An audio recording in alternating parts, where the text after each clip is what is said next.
name is actually condemning us as a nation. It's actually oppressing us as a nation. Read on. For what? Those things that have nothing to do with the Most High. Nobody's turning back to the power. Nobody's turning back to our streets. They're still dealing with their own bang on business. That's what's wrong with our How many? Because they won't let us have no rights. But you have to understand, they celebrate, they kill us. Shalom, Israel. Shalom. Giving all praises to the Most High and His Son, Yahweh. Thanking Him for another opportunity to learn about our foreways and our byways and our Hebrew culture. We're going to jump straight into today. The class title is Judith, an example for all Israelite women. We're going to jump right into it. Judith chapter 4, verse 1. Got a lot of reading to do today, so we're going to jump into it today. Judith chapter 4, verse 1. Read this out. The book of Judith, chapter 4 and verse 1. Now the children of Israel that dwelt in Judea heard all that Holofernes, the chief captain of Nebuchadnezzar, king of the Assyrians, had done to the nation. See, this is not Nebuchadnezzar. This is another man that has a similar title. The translations of these names always change, but this man was the king of the Assyrians, not the Babylonians. Read. And after what manner he had spoiled all their temples and brought them to naught. So at this moment of time, I'm gonna pronounce his name Nebuchadnezzar because that's one of the pronunciations that you can pronounce it. This king of Assyria, what he was doing is he was taking over all Mesopotamia at this time. So he was conquering lands. And anybody that didn't want to bow down to Nebuchadnezzar, they slew all of their men. They took their wives and their children for slaves and handmaids. And at this time, they're coming to take over Jerusalem or Judea. Read. Therefore, they were exceedingly afraid of him. So the Israelites were exceedingly afraid of the king of Assyria because of all that they have heard how he was going out and conquering lands through his exceeding great army. Read. And were troubled for Jerusalem and for the temple of the Lord their God. For they were newly returned from the captivity. It say they were newly returned from the captivity. This is the captivity of the Philistines. They just got out of the captivity. All of the people just got back to Judea. This has happened over and over and over and over and over time through history of we leaving the city or we leaving our homeland because we was carried away captives and now we are being put back in our homeland. This is just one period of time of it happening. Read. And all the people of Judea were lately gathered together, and the vessels, and the altar, and the house were sanctified after the profanation. Read, jump down to verse 6. Verse 6. Also Joachim, the high priest. Joachim, he was the high priest that was acting at this time. Read. Which was in those days in Jerusalem, wrote to them that dwelt in Bethania, and Bethlehem, which is over against Estralion, toward the open country near Dothan, charging them to keep the passages of the hill country. So they know that war is coming. So when war is coming, you have to get all of the people of your city together to hold down the fortress. So they was preparing the city of Judea. They was preparing it for war. Read. For by them there was an entrance into Judea, and it was easy to stop them that would come up, because the passage was straight, for 2 men at the most. And the children of Israel did as Joachim the high priest had commanded them, which the ancients of all the people of Israel, which dwelt in Jerusalem. Then every man of Israel cried to God with great fierceness and with great vehemency, that to humble their souls, both them and their wives, and their children, and their cattle, and every stranger and hireling, and their servants, bought with the money, put sackcloth upon their loins. Y'all see what we supposed to do when we in a time of trouble? And we're in a time of anguish and, bad things are going to come upon us. We're not supposed to do things by ourselves. We're supposed to get ourselves right, and we're supposed to pray to our God. Because we're the only nation on the planet that has a living God. Every other nation has idols that they either bow down to or make sacrifices to, that have eyes and see not and ears and hear not. We're the only nation that has the living God, the God of heaven and earth. the God of Israel. So when we in time of distress and trouble, we're supposed to pray unto our God. Read. Thus every man and woman, and the little children, and the inhabitants of Jerusalem fell before the temple, and cast ashes upon their heads, and spread out their sackcloth before the face of the Lord. Also they put sackcloth about the altar, and cried to the God of Israel, all with one consent earnestly, that he would not give their children for a prey, and their wives for a spoil, and the cities of their inheritance to destruction, and the sanctuary to profanation and reproach, and for the nations to rejoice at. This sound like a people that really care about their culture. This sound like a people that care about their people. This sound like a people that care about who they are, because they praying to the Most High that their children don't be for a prey, and that their wives don't get put into captivity, and that the city of their inheritance don't go to destruction. This sound like a people who knew who they were. This sound like a people who knew that they was God's chosen people. You don't hear many people talking like that anymore. Read on. So God heard their He prayers. said what? So God heard their prayers. What's the only way that the Most High can hear your prayers? If you what? You're not in sin. So if the Most High heard the nation of Israel prayer, what you think the nation was? The nation was in order at this time. Read. So God heard their prayers, and looked upon their afflictions. For the people fasted many days in all They Judea. did what? For the people fasted many days in all Judea Read. and Jerusalem before the sanctuary of the Lord Almighty. That Joachim the high priest and all the priests that stood before the Lord, and they which ministered unto the Lord, had their loins girt with sackcloth, and offered the daily burnt offerings with the vows and free gifts of the people, and had ashes of their meat trees, and cried unto the Lord with all their power, that he would look upon all the house of Israel graciously. Read on. Then was it declared to Holofernes, the chief captain of the army of Assur, that the children of Israel had prepared for war. So Holofernes, this was a very, very evil man. This man took care of business, and what his job was to do was Nebuchadnezzar sent this man to go around to conquer the whole land, to conquer the world. This man was about business. If you didn't want to bow down to Nebuchadnezzar or the men, all got put to death, and the wives and the children became slaves. They was basically looking to do the same thing to the Israelites. Read. And had shut up the passages of the hill country, and had fortified all the tops of the high hills, and had laid impediments in the campaign countries, wherewith he was very angry, and called all the priests princes of Moab, and the captains of Ammon, and all the governors of the sea coast. So at this time, the Assyrians, they had already captured Moab and made them slaves.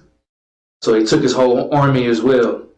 So the Assyrian army was consist of the Moabite army as well. That's why they were of a great multitude in number. Read. And he said unto them, Tell me now, ye sons of Canaan. This is Holofernes talking to the prince of Moab. Read. Who this people is that dwelleth in the high country, and what are the cities that they inhabit, and what is the multitude of their army, and wherein their power and strength, and what king is set over them, or captain of their army. So Holofernes is making an inquiry to the prince of Moab about who are these people? You know, how come that they won't bow down unto me? Who are these people? Let's see what Achor or Achor said, or Achior said. Read on. And why have they determined not to come and meet me, more than all the inhabitants of the west? Then said Achior, the captain of all the sons of Ammon, Let my lord now hear a word from the mouth of thy servant, and I will declare unto thee the truth concerning this people, which dwelleth near thee, and inhabit the hill countries, and there shall no lie out of my mouth of thy servant. This people are descended of the Chaldeans, and they sojourned hitherto into Mesopotamia, because they would not follow the gods of their fathers, which were in the land of Chaldea. For they left the way of their ancestors, and worshipped the God of heaven, the God whom they knew. So they cast him out from the face of their gods. And they fled into Mesopotamia, and sojourned there many days. Then their God commanded them to depart from the place wherein they sojourned, and to go into the land of Canaan, where they dwelt, and were increased with gold and silver, and with very much cattle. This is talking about Abraham and Isaac before they went into Egypt. Read. But when a famine covered all the land of Canaan, they went down into Egypt. So this man, the prince of Ammon, he telling the story about the Israelites, how they went down into the land of Egypt. Read. And sojourned there, while they were nourished, and became there a great multitude, so that one could not number their nation. Read. Therefore the king of Egypt rose up against them, and dealt subtilly with them, and brought them low with laboring and brick, and made them slaves. Give me Exodus 1 and 11. Let's see what this man is talking about. This man is talking about how the children of Israel dwelt in the land of Canaan, and there was a famine in the land of Canaan.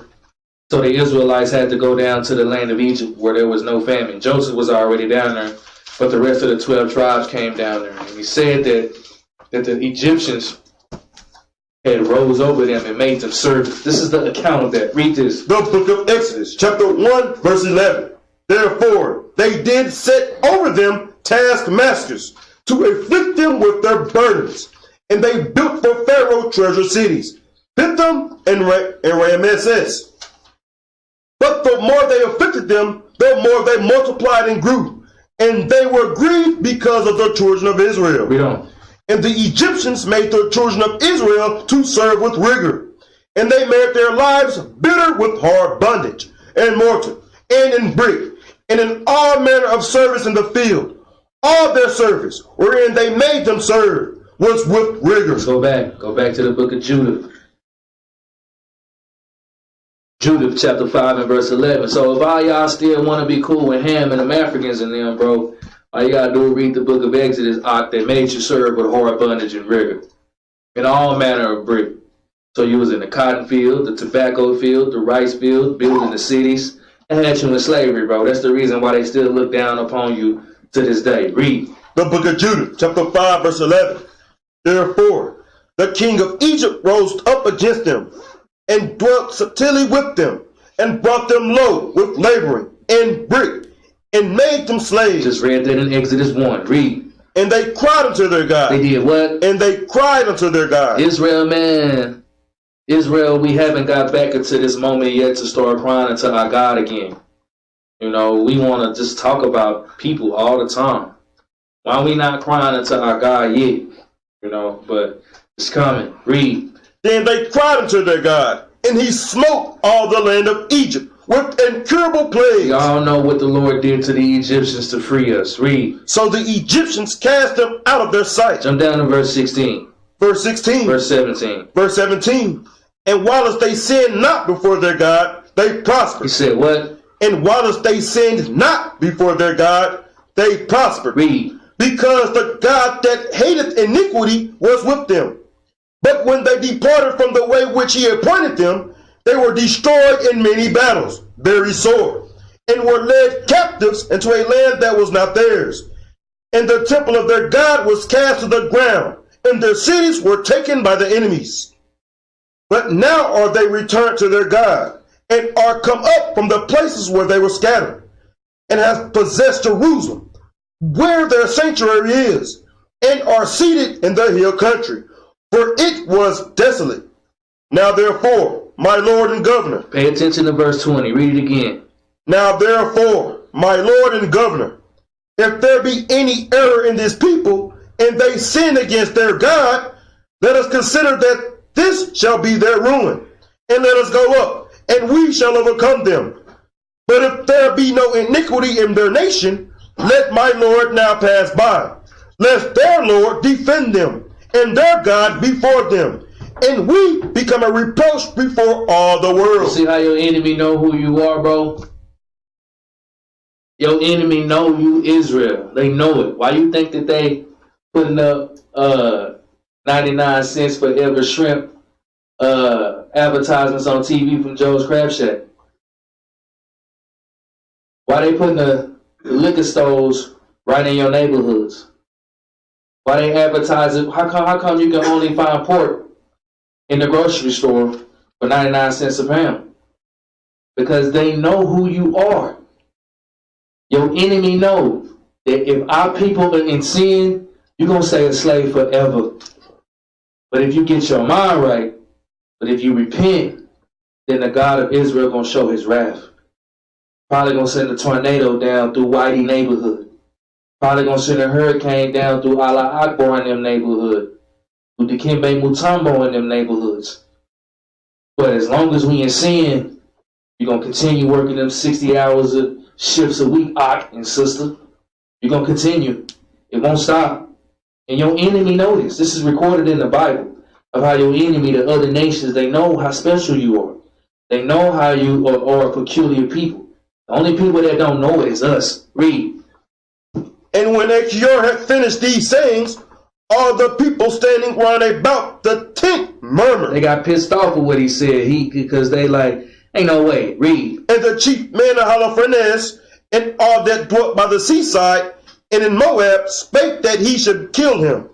For, say they, we will not be afraid of the face of the children of Israel. Read. For, lo, it is a people that have no strength nor power for a strong battle. Now therefore, Lord Holofernes, we will go up, and they shall be a prey to be devoured of all thine armies. See, but the other nations, they got a lot of pride, man. You know, they love to take advantage of us in our captivity. But as you can see, man, you got schools rising up everywhere. You got people walking around with more fringes on. You got people starting to hear the true words of the Bible. You know, one thing that the enemy can't do, he can't stop prophecy. This is going to continue. And this is going to continue to get bigger and bigger. How many of y'all knew about the truth in 2010? 2015? 2017? That's when I first heard about it. Really? Yeah, 2017. This is coming to pass to where we getting back to the times of how we was back in the time of Judith. Where all of the nations that we getting in line. But it's a lot of us, we still don't want to get right. And the judgment is you're going to get put to death. But, you know, with or without you, this prophecy going to happen. And we're going to get back right. But let's go to Judith, the 8th chapter. We're going to skip 6 and 7. We're going to go to Judith, the 8th chapter. This is when Judith is first introduced in the book of Judith. Read this out. Judith, chapter 8 and verse 1. Now at that time Judith heard thereof, which was the daughter of Meriah, the son of Ox, the son of Joseph, the son of Oziel, the son of Elsiah, the son of Ananias, the son of Gideon, the son of Rabiam, the son of Ekoto, the son of Eliud, the son of Eliab, the son of Nathaniel, the son of Samuel, the son of Salasadiah, the son of Israel. So Judith, she was from the tribe of Simeon, though, but it'll explain it. But keep reading. And Manasseh was her husband, of her tribe and kindred. So he was a Simeonite too. Read. Who died in the barley harvest. So Judith was a widow. Judith's husband passed away early. He died in the barley field. Read. For as he stood overseeing them that bound sheaves in the field, that heat came upon his head, and he fell on his bed, and died in the city of Bethulia. And they buried him with his fathers in the field between Dathaim and Baalamoth. So Judith was a widow in her house 3 years and 4 months. And she made her a tent upon the top of her house, and put on sackcloth upon her loins, and wore her widow's apparel. And she fasted all the days of her widowhood. Hold up. She did what? And she fasted all the days of her widowhood. We fast her.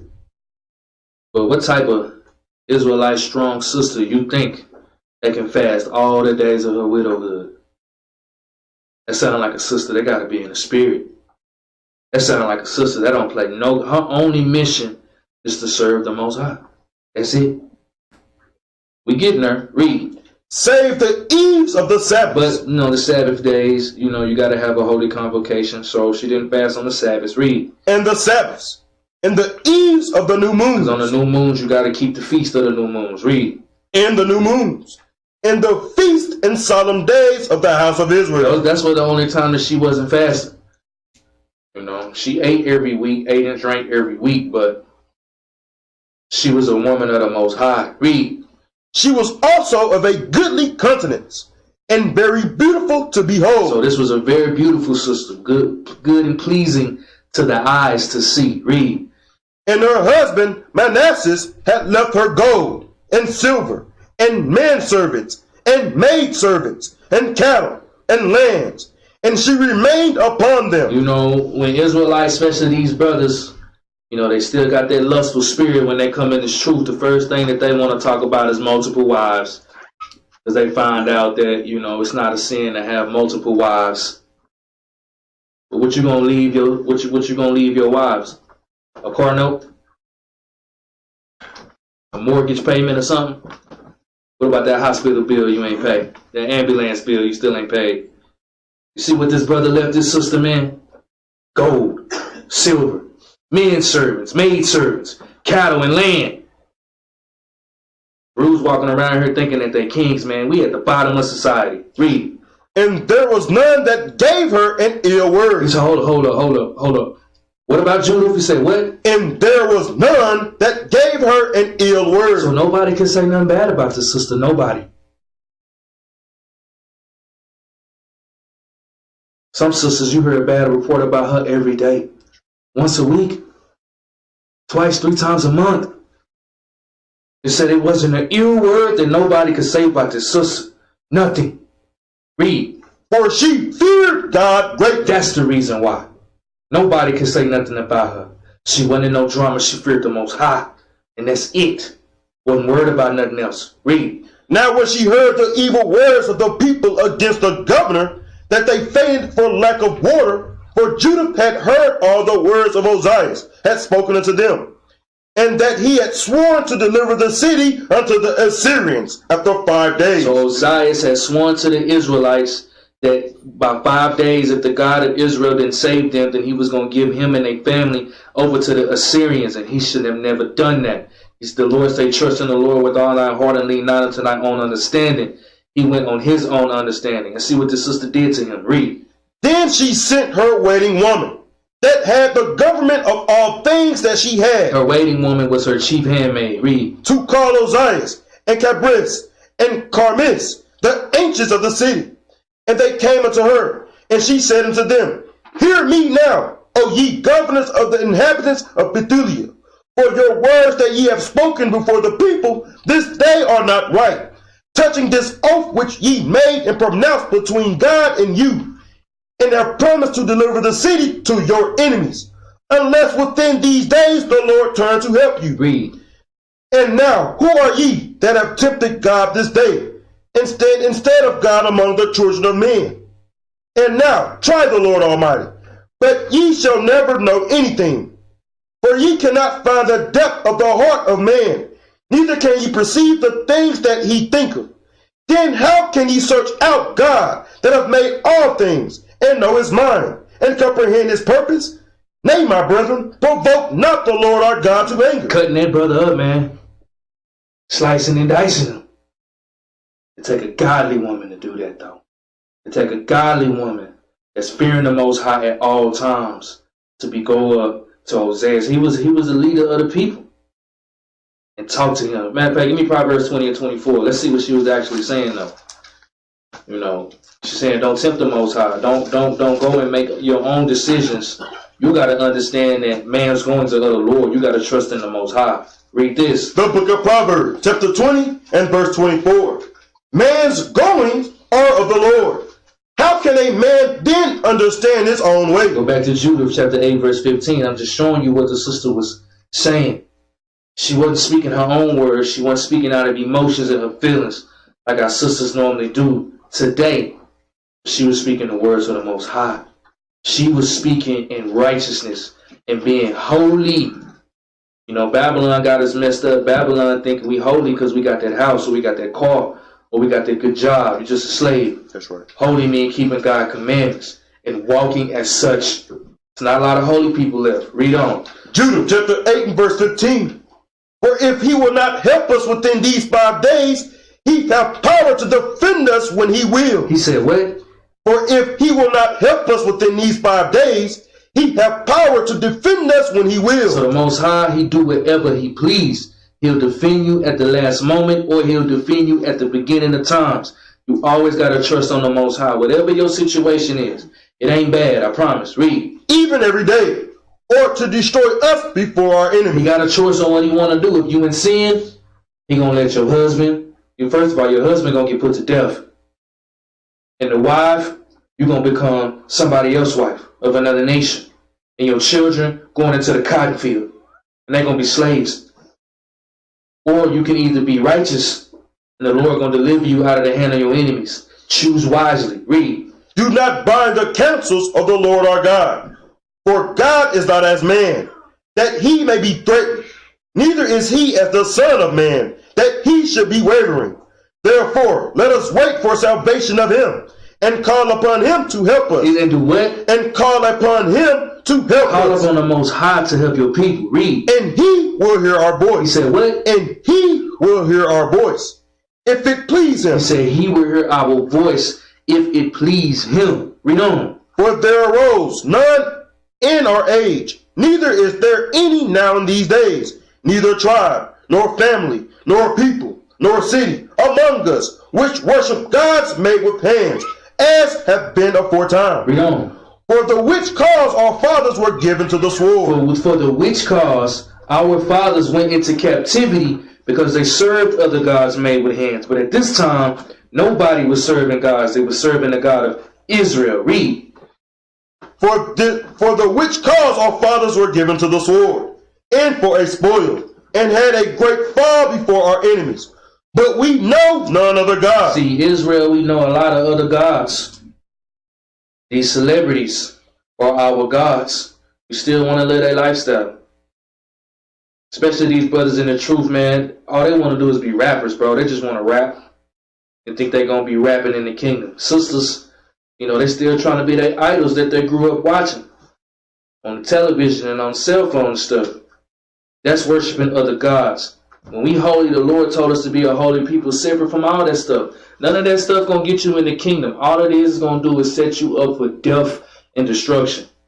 It's a lot of camps out there that the Lord is setting up that's going to allow you to live in your flesh. That's going to allow you to live in the things that you want.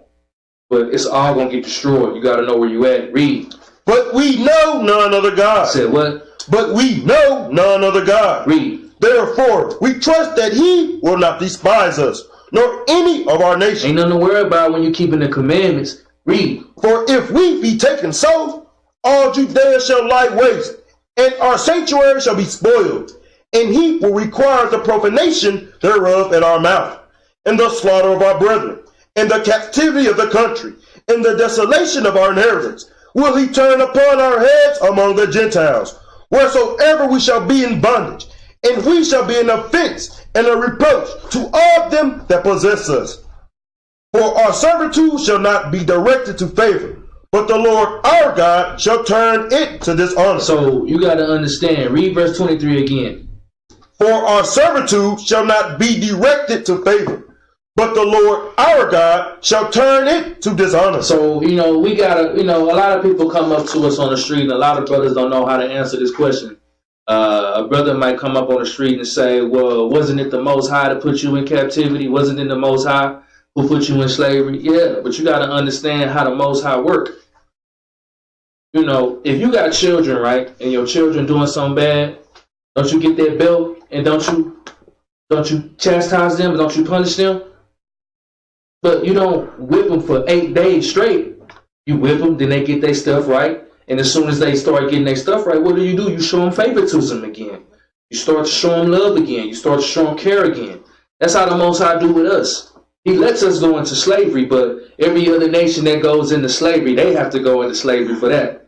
I know it kind of sound, kind of messed up, but that's the God of Israel. Read. For our servitude shall not be directed to favor, but the Lord our God shall turn it to dishonor.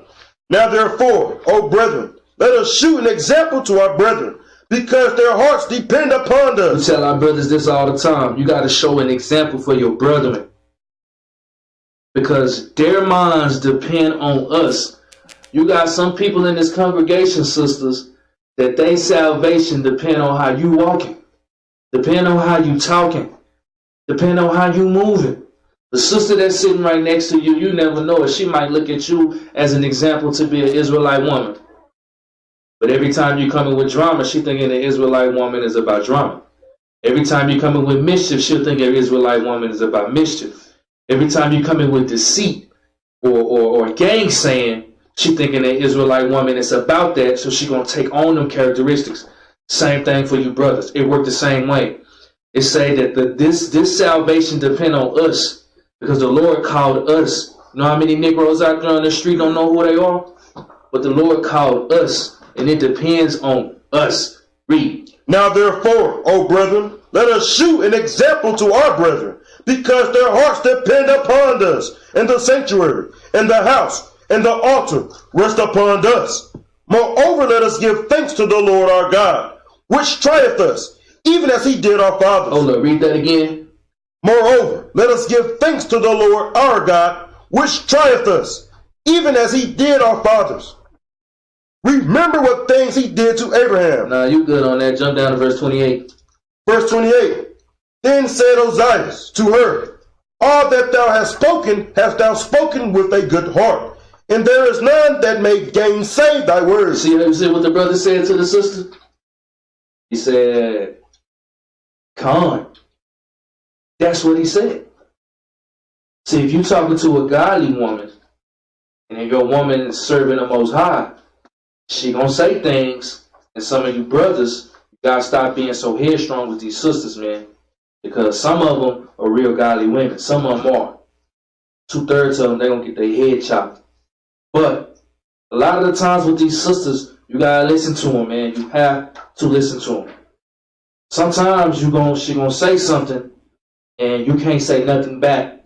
But a lot of Israelite men's got real pride on them right now. They super Hebrew in the truth right now, that the woman can't say nothing, that the woman don't have no voice. Yes, she does, but only a godly woman. Like these hood rats walking around here. Only the Most High's women. Them are the ones that you listen to. Read it again. Then said Ozias to her, all that thou hast thou spoken with a good heart, and there is none that may gainsay thy word. He didn't even have nothing to say back to her, because she spoke with knowledge and with wisdom. Women can do that too. Read. For this is not the first day wherein thy wisdom is manifested, but from the beginning of thy days all the people have known thine understanding. So Judith was a renowned woman, mainly because of the man she was married to. Read. Because the disposition of thine heart is good. So you got to understand where we're going now. Judith is rising up. She's not letting her people go into captivity no more. Man, these sisters will sell out for a $30,000 paying job. They'll sell out. That's right. They'll sell out. For $30,000 a year, after taxes, is going to come out to 19 G's, 20 G's.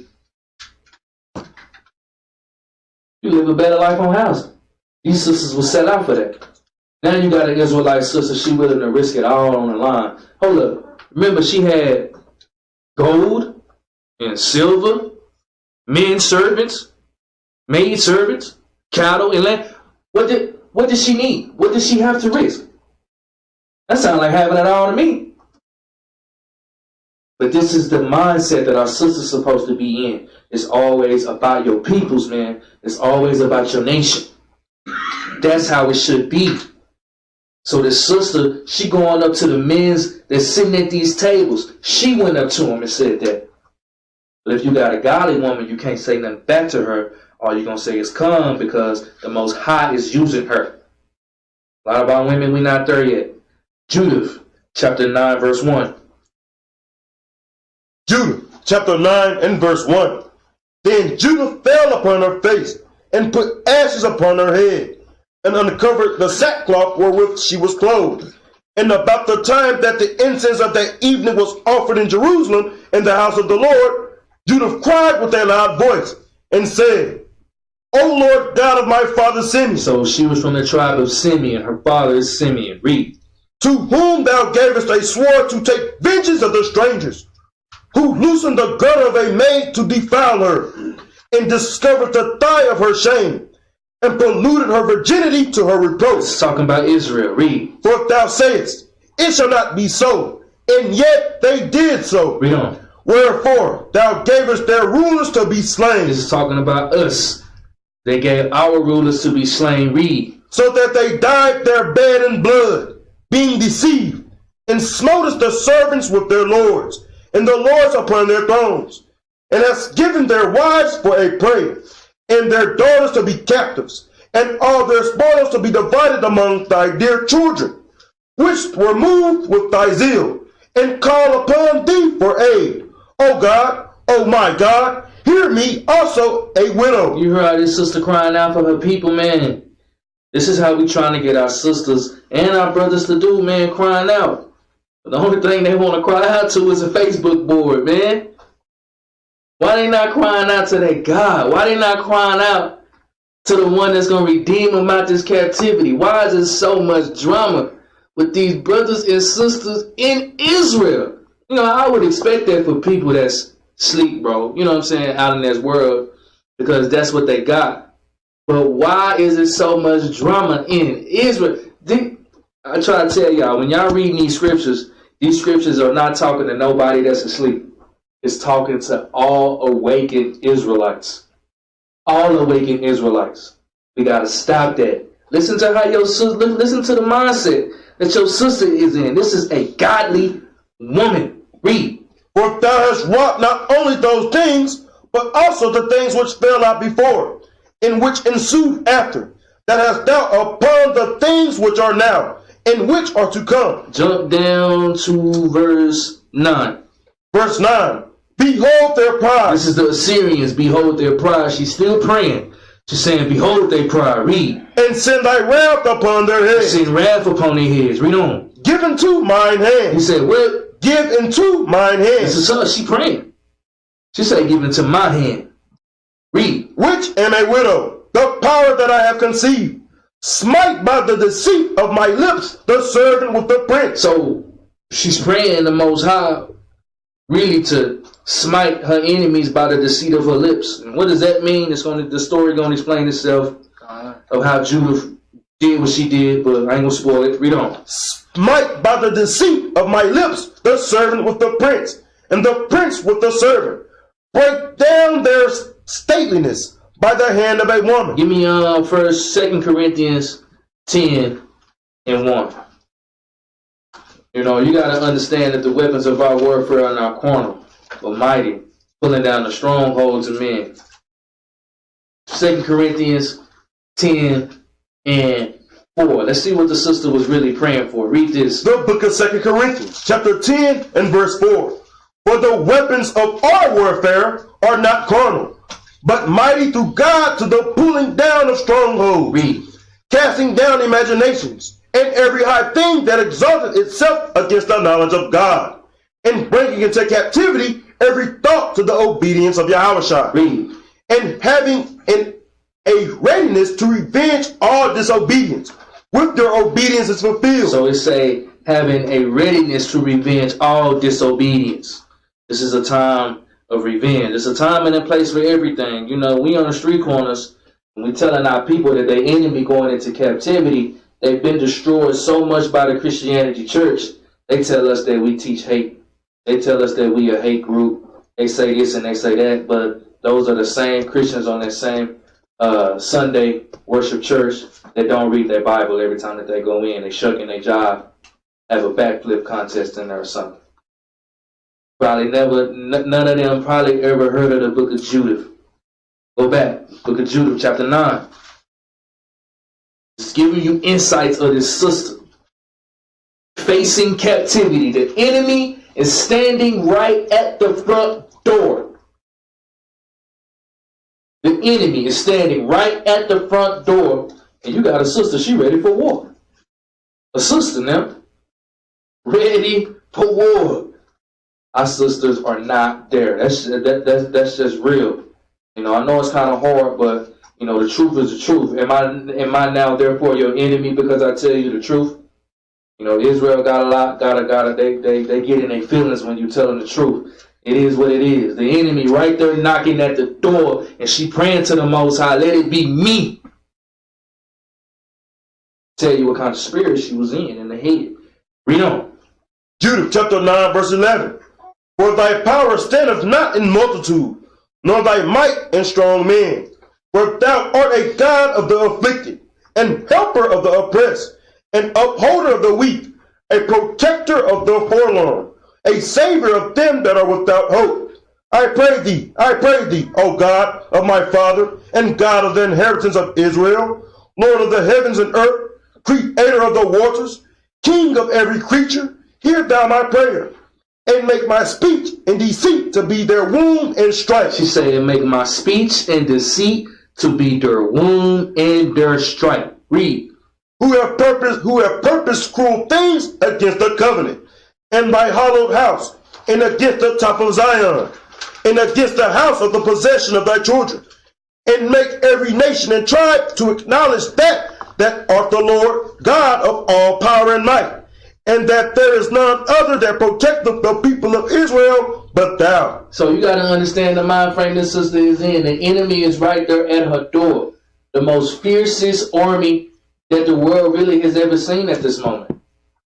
By one of the most cutthroat, bloodthirsty captains that the world has ever seen this for in Holofernes. And this sister is praying for her whole people, bro. She praying for her people to be delivered out of her enemies. She's so down for her people, she praying for the Most High to let her be the one that delivered them. That's an Israelite sister, man. That's a sister that's for her people. That's a sister that the Lord is looking for. And you see what type of man she was married to, right? A well-renowned man. A man of the Most High. A man with power. A man that pulled strings. A man with wealth. A man with manservants and maidservants. Only women of the Most High can be married to a man like that. What type of man you think he was? You think he was in there letting her do whatever she want to do? No, sir. He was in there laying down law. Think about that. A godly woman is given into a portion to a godly man. Read Judith, chapter 10, verse 1. Read this. Judith, chapter 10 and verse 1. Now after that she had ceased to cry unto the God of Israel, and had made an end of all these words. She got done praying. Read. She rose where she had fallen down, and called her maid, and went down into the house, in the which she abode in the Sabbath days, and in her feast days. So she went to the tabernacle to where they be having a holy convocation in a feast days, just like we doing now. Read. And pulled off the sackcloth which she had on, and put off the garments of her widowhood, and washed her body all over with water, and anointed herself with precious ointment, and braided the hair of her head, and put on the tire upon it. And she did what? And put on a tire upon it. So she put on her headscarf. She put on her headscarf. Read. And put on her garments of gladness, wherewith she had clad during the life of Manasseh, her husband. She got very beautiful. She decked herself with the ointments and perfumes and, nice dress. She had her head wrap on. This is showing our sisters that this is how we dress all the time, bro. This is not something to where we do just on the Sabbath days. This is our culture. This is how we dress. I be seeing them women all the time, man. Them fake Arabs. They be coming over here. They be wearing pants and stuff now because America let them get away with it. But on the cool, they be dressing like Hebrew women. All the time. No matter if it's 100 degrees, no matter if it's 10 degrees outside. They dress like Hebrew women. And I look at them women, and I just be like, damn, they're kind of making our sisters look bad a little bit, but we growing in the spirit. Read on. And she took sandals upon her feet, and put about her bracelets, and her chains, and her rings, and her earrings, and all her ornaments, and decked herself bravely, to allure the eyes of all men that should see her. So she got beautiful. She put on her bracelets. her chains, her rings, her earrings, anything that she had to look like the beautiful Israelite woman that she was. Read on. Then she gave her maid a bottle of wine. So she's with her maid, gave a bottle of wine. Read. And a cruse of oil, and filled a bag with fine bread. So she folded all these things together, and laid them upon her. Thus they went forth to the gate of the city of Bethlehem. So remember that the Assyrians, they right at the gate of Israel or Judea, getting ready to sack your whole city, man. Getting ready to put your husbands to death. Getting ready to ravish your wives, bro. Getting ready to put your children in a cotton field. Read.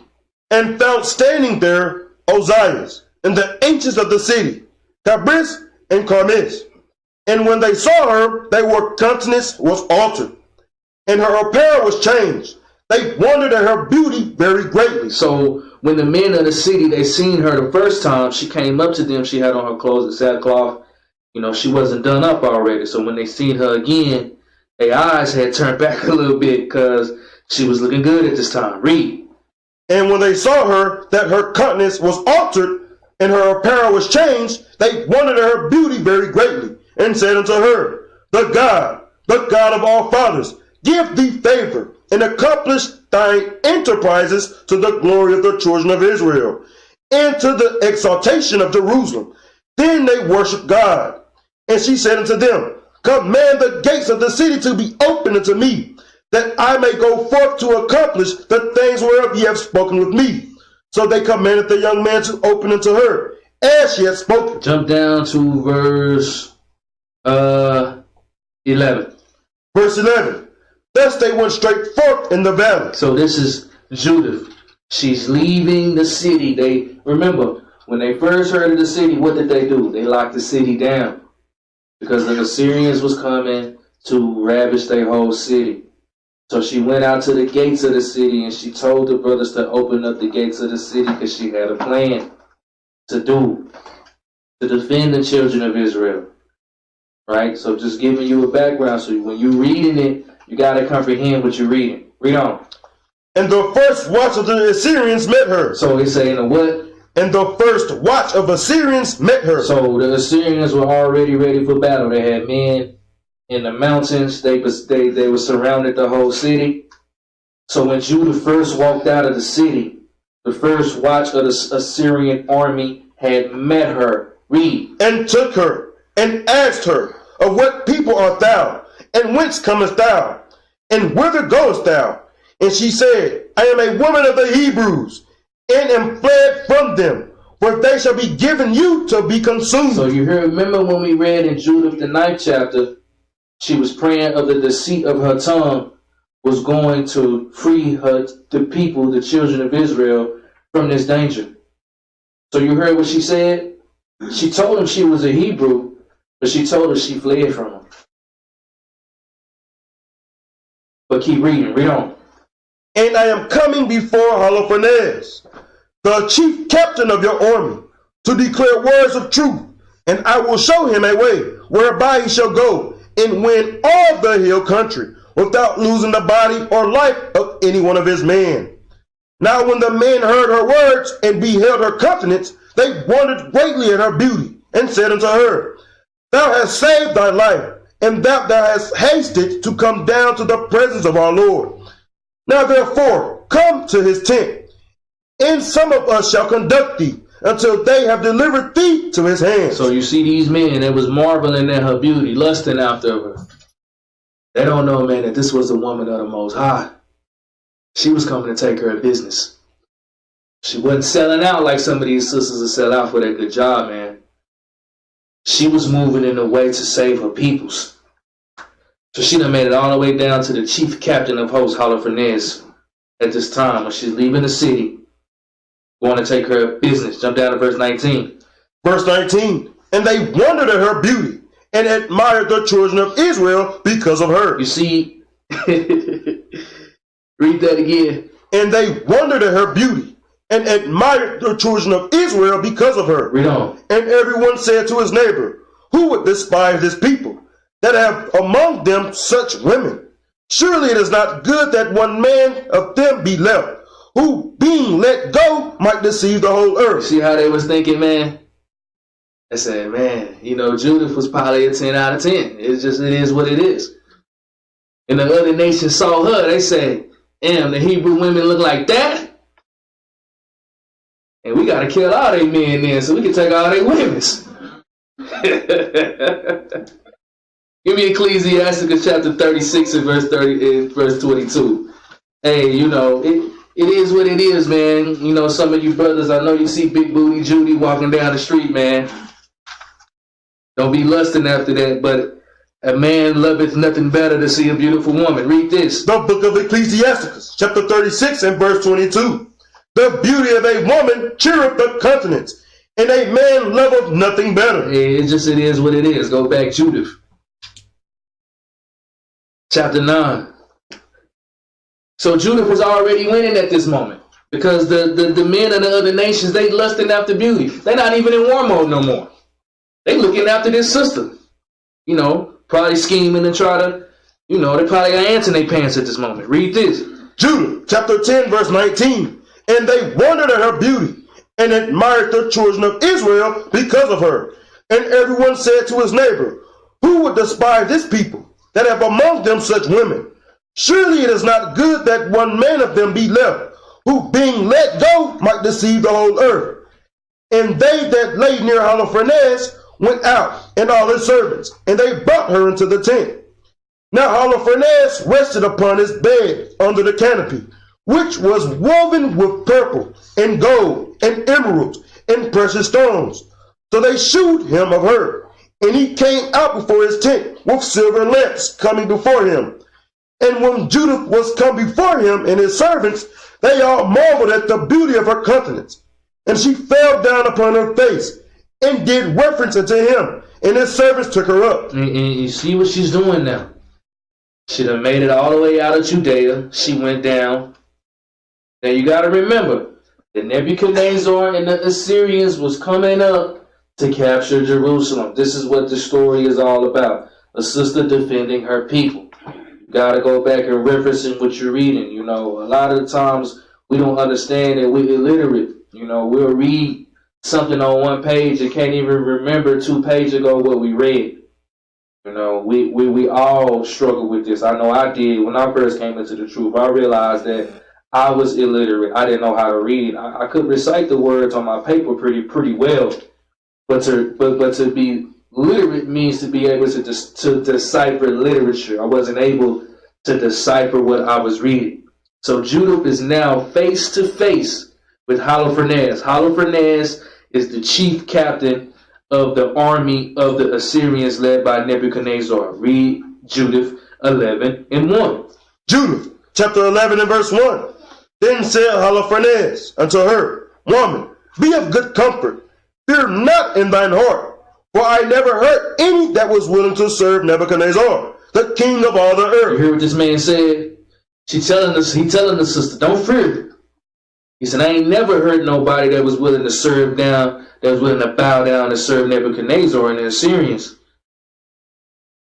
But he telling the 2 things at the one time. Don't fear, but you coming down here playing games, get ready to get your neck chopped off. Read on. Now therefore, if thy people that dwelleth in the mountains had not set light by me, I would not have lifted up my spear against them. But they have done these things to themselves. But now tell me wherefore thou art fled from them, and art come unto us. For thou art come for safeguard. Be of good comfort. Thou shalt live this night and hereafter. For none shall hurt thee, but entreat thee well, as they do the servants of King Nebuchadnezzar, my lord. You hear how Holofernes is talking to your sister? Giving her what? Smooth words, man. But if this is the woman of the Most High, what you think she thinking in her head? Never trust thine enemy.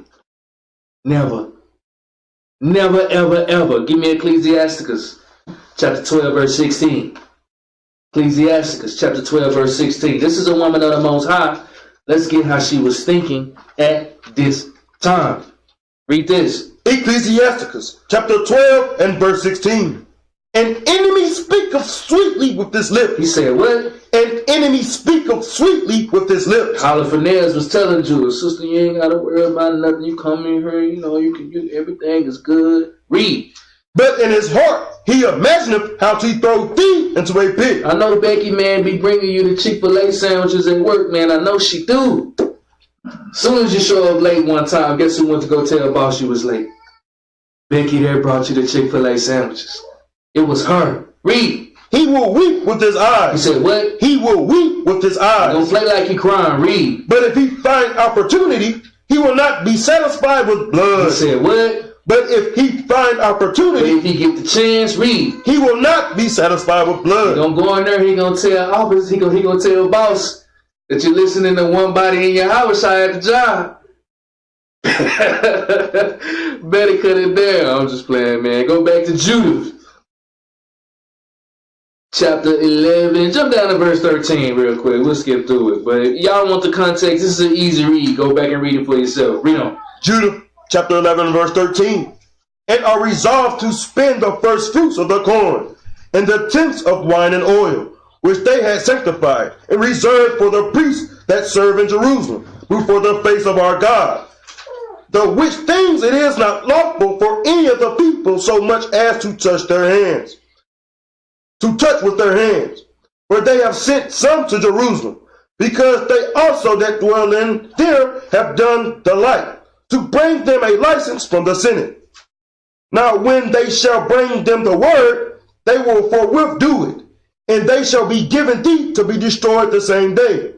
Wherefore I, thine handmaid, knowing all this, am fled from their presence, and God hath sent me to work things with thee, whereat all the earth shall be astonished, and whosoever shall hear it. Jump down to verse 20.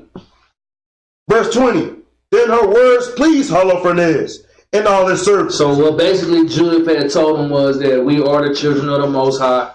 If we are not in sin, that the God of Israel will defend us. But if we are in sin, the Lord will not defend us. Same thing that the chief priest, chief prince, or the Moabites had told her. But she basically spoke deceit unto Holofernes and told him that the Israelites was in sin, and they really wasn't. Read on. Then her words pleased Holofernes. So when he heard that they was in sin, and then they could go up and they could besiege the city, because they was thinking that Judith had fled because Judith didn't want to go into captivity. But when he heard that they was in sin by Judith, Holofernes, it pleased his ears. Read. Then her words pleased Holofernes and all his servants, and they marveled at her wisdom, and said, there is not such a woman from one end of the earth to the other, both for beauty of the face and wisdom of words. Likewise, Holofernes said unto her, God hath done well to send thee before the people, that strength might be in our hands, and destruction upon them that lightly regard my Lord. And now thou art both beautiful in thy countenance, and witty in thy words. Surely if thou do as thou hast spoken, thy God shall be my God, and thou shalt dwell in the house of the king of Nebuchadnezzar, and shall be renowned through the whole earth. Giving the fake promises. Never, ever, ever trust your enemy. This is just a story. Hopefully you following along. Judith chapter 12, verse 5. Read this. Judith chapter 12 and verse 5.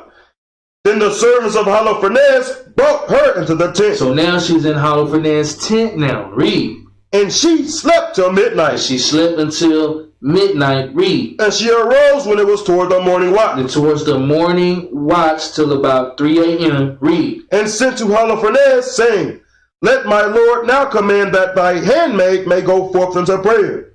Then Holofernes commanded his guard that they should not stay her. Thus she abode in the camp 3 days. She was out there with them for 3 days now. Read. And went out in the night into the valley of Bethulia, and washed herself in a fountain of water by the camp. And when she came out, she besought the Lord God of Israel to direct her way in the rising up of the children of her people. Read that again.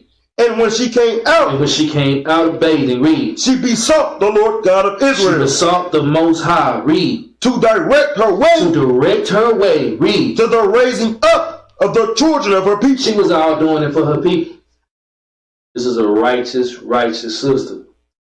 Sister way more righteous than a lot of brothers. And it be like that sometimes. Sometimes a woman got to come in the truth before the man. Read. So she came in clean and remained in the tent until she did eat her meat at evening. And in the 4th day, Holofernes made a feast to his own servants only, and called none of the officers to the banquet. Then said to the Bagoas, the eunuch, who had charge over all that he had, Go now and persuade this Hebrew woman which is with thee, that she come unto us and eat and drink with us. For lo, it will be a shame for our person if we shall let such a woman go, not having had her company. For if we draw her not unto us, she will laugh us to scorn. Then went Bagoas from the presence of the Holofernes, and came to her, and said, Let not this fair damsel fear to come to my lord, and to be honored with his presence, and drink wine, and be merry with us, and be made this day as one of the daughters of the Assyrians, which serve in the house of Nebuchadnezzar. Then said Judith unto him, Who am I now, that I should gainsay my lord? Surely whatsoever pleaseth him, I will do speedily, and it shall be my joy unto the day of my death. Read on. So she arose, and decked herself with the apparel and all her woman's attire. And her maid went and laid soft skins on the ground for her over against Holofernes, which she had received of Bagoas for her daily use, that she might sit and eat upon them. Read. Now when Judith came in and sat down, Holofernes, his heart was ravished with her, and his mind was moved, and he desired greatly her company. For he waited a time to deceive her. Hold up. He did what? For he waited a time to deceive her. What happened to all them smooth words that he was talking, said she was going to be a part of the daughter of the Assyrians. She going to live in Nebuchadnezzar's house, and she going to be a renowned around woman. Never, ever, ever, ever trust your enemy. And I know it's hard here when you're being second-class citizens and they smiling at your face at your job and stuff. You know, smiling at you at the gas station and stuff. Never trust your enemy. You got to be wise as a serpent and harmless as a dove in this captivity. But in your mind, you should never trust your enemy. Read on. For he waited a time to deceive her from the day that he had seen her. Then said Holofernes unto her, Drink now, and be merry with us. So Judith said, I will drink now, my lord, because my life is magnified in me this day more than all the days since I was born. Then she took and ate and drank before him what her maid had prepared. And Holofernes took great delight in her, and drank much more wine than he had drunk at any time in one day since he was born. See, this is for you soldiers too. When I was reading this, I'm just like me. I'm the captain of the thousands. And he said that this man over a woman, over a female. Verse Ezra chapter 4 and verse 26, it said, For many have perished and erred and lost their wits over a female. You never do that, man. Never, ever, ever do it. But Babylon the Great taught our brothers to lose it all, man. To sacrifice it all for 5 minutes of fame. That's what Holofernes is doing. You know, even though they heat an enemy, you know, you can take this and have it being a learning experience for you brothers too. It said that he drunk more wine than he done ever drunk at any since the day that he was born. Why you think he was drinking so much wine, bros? He thought it was gonna be his night, man. He thought it was gonna be his lucky night. And it was his lucky night. We're gonna keep reading. Read on. Now when the evening was come, his servants made haste to depart. And Bagoas shut his tent without, and dismissed the waiters from the presence of his lord. And they went to their beds, for they were all weary, because the feast had been long. So they was turned up. Now it's time to turn down. It's time to go to sleep. Read. And Judith was left alone in the tent, and Holofernes lying among his bed, for he was filled with wine. The only people in this tent now is Judith and Holofernes. And this dude drunk. He don't know what's going on. Never get drunk as a king. Never get drunk as a captain. Read on. Now Judith had commanded her maid to stand without her bedchamber. So she told her maid to go ahead and excuse herself. Read. And to wait for her coming forth, as she did daily. For she said she would go forth to her prayers, And she spake to Bagoaz according to the same purpose. So all went forth, and none was left in the bedchamber, neither little nor great. Then Judith, standing by his bed, said in her heart, O Lord God of all power, look at this present upon the works of mine hands, for the exaltation of Jerusalem. Look at this sister, man. Think what this sister thinking. She said, oh Lord my God, look at this present that you done did for me. I got the captain of the host of the Assyrians right now, right in front of me, drunk, laying on his bed. Some of our sisters would have sold out for their gold, man. To be part of the Assyrians, they was the top of the world. Some of our sisters would have sold out. Probably would have tried to lay with him. See what she did. Read. For now is the time to help thine inheritance, and to execute mine enterprises to the destruction of the enemies which are risen against us. She said, now it's time, the Most High. This is what I prayed about. Now I am here to deliver my people, the children of Israel. Read. Then she came to the pillar of the bed, which was at Holophanez's head, and took down his faction from thence, and approached to his bed, and took hold of the hair of his head, and said, strengthen me, O Lord God of Israel, this day. She praying for strength at this time. Read. And she smote twice upon his neck with all her might, and she took away his head from him. Hold up. What? And she smote twice upon his neck with all her might, and she took away his head from him. Man, you can't get some of these sisters to ring a chicken neck, man. You can't even get them to take the blade, man, and cut the lamb throat. It's time to eat. Y'all got to get in the spirit. You sisters need to get y'all mind right. Y'all have to get in the spirit. How many sisters would cut a man's head off to save a nation? How many would really do it?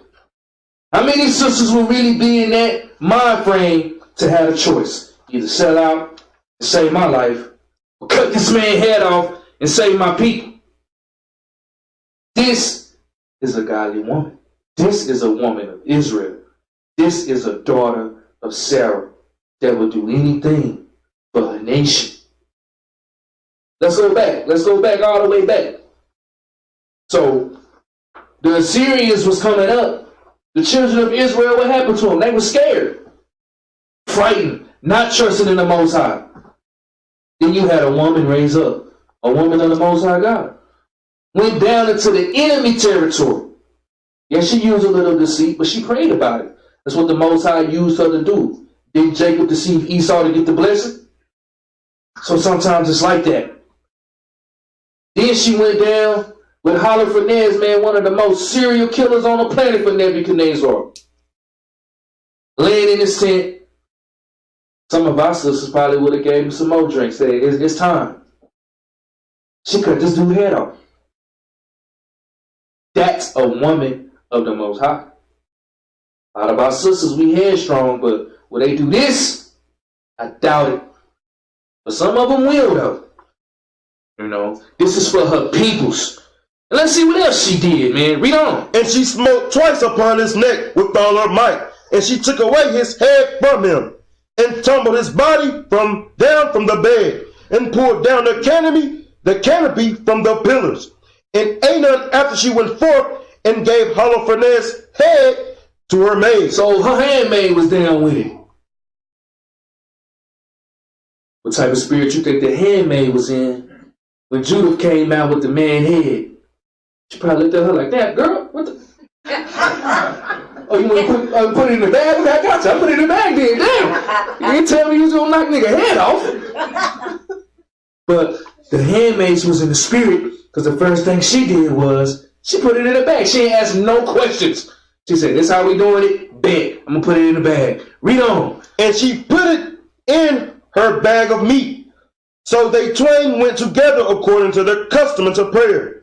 And when they passed the camp, they compassed the valley, and went up to the mountain of Pathelia, and came to the gates thereof. Read. Then said Judith afar off to the watchman at the gate. So this is talking to the watchman in the gate of Judea. Read. Open now the gate. She's telling the man, y'all better, hey man, open up this gate. You better open it up. We ain't got that much time. I got this nigga head in my bag.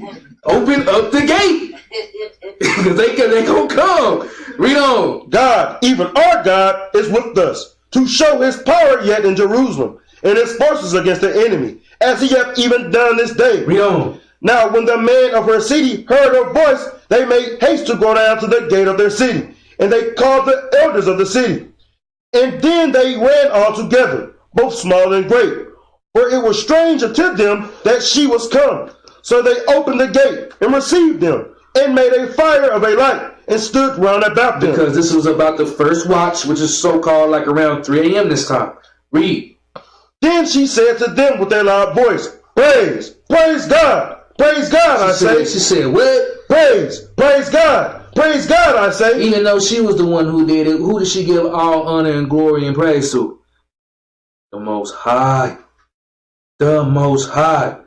That is the mind state that we have to get in, Israel. You know, and we're struggling with this right now. We are. Read. Praise God, I say. For he hath not taken away his mercy from the house of Israel, but hath destroyed our enemies by mine hands that night. Read. So she took their head out of the bag, and shewed it, and said unto them, Behold the head of Holofernes, the chief captain of the army of Assur. And behold the canopy, wherein he did lie in his drunkenness.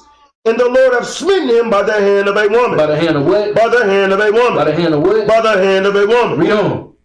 As the Lord liveth, who hath kept me in my way that I went. My confidence have deceived him to his destruction. And yet hath he not committed sin with me, to defile and shame me. So, who else cut somebody's head off?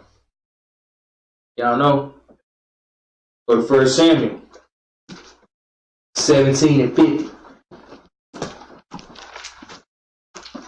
1 Samuel 17. And you know, this is the thing, man. You know, they call us a hate group, and we hating, and we teach hate, and we evil, and we the devil. And man, this is a female cutter. This is in the Holy Bible, bro. Like, how you gonna get mad at us and saying we teach hate? This a lie, ain't nothing but bloodshed in the Bible. Man, let's see what David did to Goliath. Read this out. The book of 1 Samuel, chapter 17 and verse 50. So David prevailed over the Philistine with a sling and with a stone, and smote the Philistine, and slew him. But there was no sword in the hand of David. Therefore David ran, and stood upon the Philistine, and took his sword, and drew it out of the sheath thereof, and slew him, and cut off his head therewith. And when the Philistines saw their champion was dead, they fled. So David did the same thing too. So when we telling them their head gonna roll, bro, their head gonna roll. That's facts.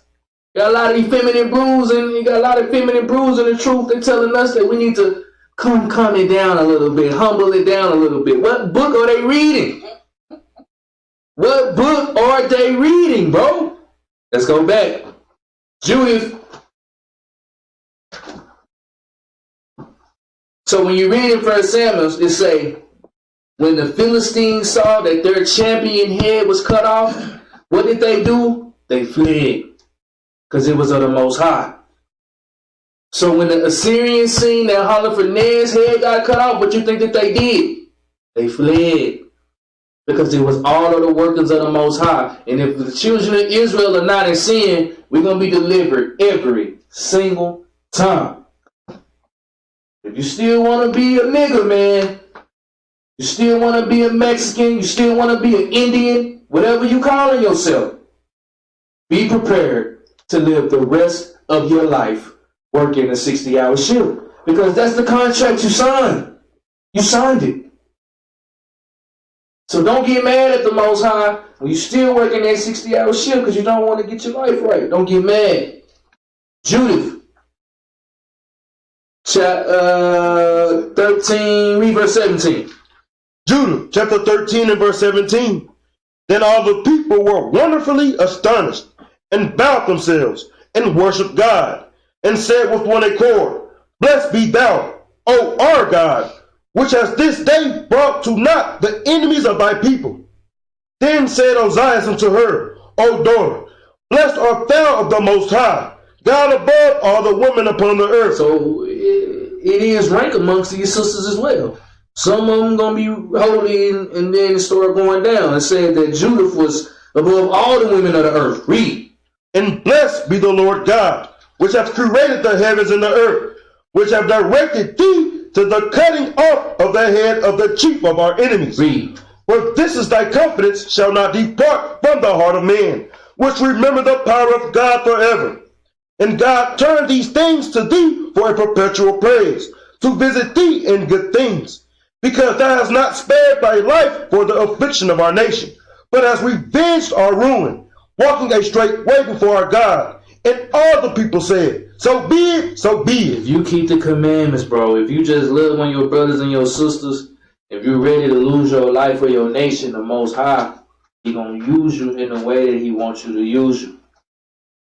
But if you continue to not want to change your ways, and if you continue to not want to repent, this truth is going to be the most miserable thing you have ever encountered. Because every walk that you take, you're going to know that you're doing something you ain't supposed to do. Every walk, every step that you take. But if you just go ahead and just repent and do what's in this book, this is easy. Because it's a lifestyle. It's not. This is not a movement, bro. This ain't the Black Panthers. We ain't no revolutionists, man. You know, Pan-Africans, they onto their revolutionist movement. We ain't none of that. We the children of the book. This is us. And the faster that you incorporate this into your life, this truth is easy, bro. It's easy. If you really live in it, it's only hard when you're shaking and faking. And you can see somebody shaking and faking from a mile away. Don't the scripture say a man may be known by his look, his countenance, his gait, the way that he walked, and the way that he talked? You're going to know if he really living it for real. And you sisters, you should be inspired by this. That one of your sisters, probably sitting right next to you in the congregation every Sabbath. You might not do something, but she will. That's why this woman was put above all the women of the earth. It's ranked with the sisters too. Judith 14 and 1. Let's keep reading. Read on, huh? Judith chapter 14 and verse 1. Then said Judith unto them, hear me now, my brethren, and take his head and hang it upon the highest place of our wall. You should, man, hold up. What? Hold up. Damn, bro, this sound like Manasseh's her husband. Seemed like he trained her very well. Seemed like she was listening to her Lord. That's what it sounded like to me. And it sounded like her Lord was a man of war. Because if she's acting like that, what you think her husband was? Read it again from the top. Then said Judith unto them, hear me now, my brethren, and take this head, and hang it upon the highest place of your wall. And she said, man, take this dude's head and put it on the wall, man. That sounds like a cutthroat sister to me. Read on. And so soon as the morning shall appear, and the sun shall come forth upon the earth, take ye every one his weapons, and go forth, every valiant man out of the city, and set ye a captain over them, as though ye would go down into the field toward the watch of the Assyrians, but go not down. Read. Then they shall take their armor, and shall go into their camp, and raise up the captains of the army of Assyria, and they shall run to the tent of Holofernes, but shall not find him. Then fear shall fall upon them, and they shall flee before your face. Same thing that the Philistines did with David. Read. So ye and all the inhabitants of the coast of Israel shall pursue them, and overthrow them as they go. But before ye do these things, call me Echior, the Ammonite, that ye may see and know him that is despised the house of Israel, and that sent him to us, as it were to this death. Then they called Echior out of the house of Ozias, and when he was come, he saw the head of Holofernes. Hold up. Read that again. Then they called Echior out of the house of Ozias. This is the Ammonite, the first one that came down that Holofernes sent. back in chapter 5 that told Holofernes that don't mess with these people if they not in sin. But Holofernes was deceived by Judith, and Judith told him that they was in sin all through the will of the Most High. Now he can't talk no more because his head on a pole. Read. And when he was come and saw the head of Holofernes in a man's hand in the assembly of the people, he fell down on his face, and his spirit failed. But when they had recovered him, he fell at Judith's feet, and reverenced her, and said, Blessed art thou in all the tabernacle of Judah, and in all nations, which hearing thy name shall be astonished. Now therefore, tell me all the things that thou hast done in these days. Then Judith declared unto him in the midst of the people all that she had done, from the day that she went forth unto the hour she spake unto them. And when she had left off speaking, the people shouted in a loud voice, and made a joyful noise in their city. Read on. And when Achior, you gotta remember, this is one of the prince men of the Ammonites. Read. And when Achior had seen all that the God of Israel had done, he believed in God greatly. Hold up, he did what? He believed in God greatly. Read. And circumcised the flesh of his foreskin. What did he do? And circumcised the flesh of his foreskin. Read. It was joined into the house of Israel unto this day. So now you saying that an Ammonite can join unto the house of Israel if he believe in God? That sounds like Christianity to me, don't it? It said that he was joined unto the house of Israel. How do you think he was joined to the house of Israel, though? Was he equal to the Israelites? Isaiah 14:1. And see how he was joined, because, you read that, and, people are starting to think that anybody could be an Israelite. All you got to do is believe in God. In the kingdom, the other nations will have to keep the Feast of Tabernacles. They would have to take the Passover. They got to do all that stuff because the law of the land is going to be the Bible. And if they not doing it, we're going to send Captain and Trainer Peretz down there to do what he do best. Be terminated. Read this out. The book of Isaiah, chapter 14 and verse 1. For the Lord will have mercy on Jacob, and will yet choose Israel, and set them in their own land. And the strangers shall be joined with them. And the what? And the strangers shall be joined with them. Didn't it say that Achior was joined to the house of Israel? Read it again. And the what? And the strangers shall be joined with them. Yeah, they're going to be joined with us. They have to be. Read. And they shall cleave to the house of Jacob. And the people shall take them, and bring them to their place.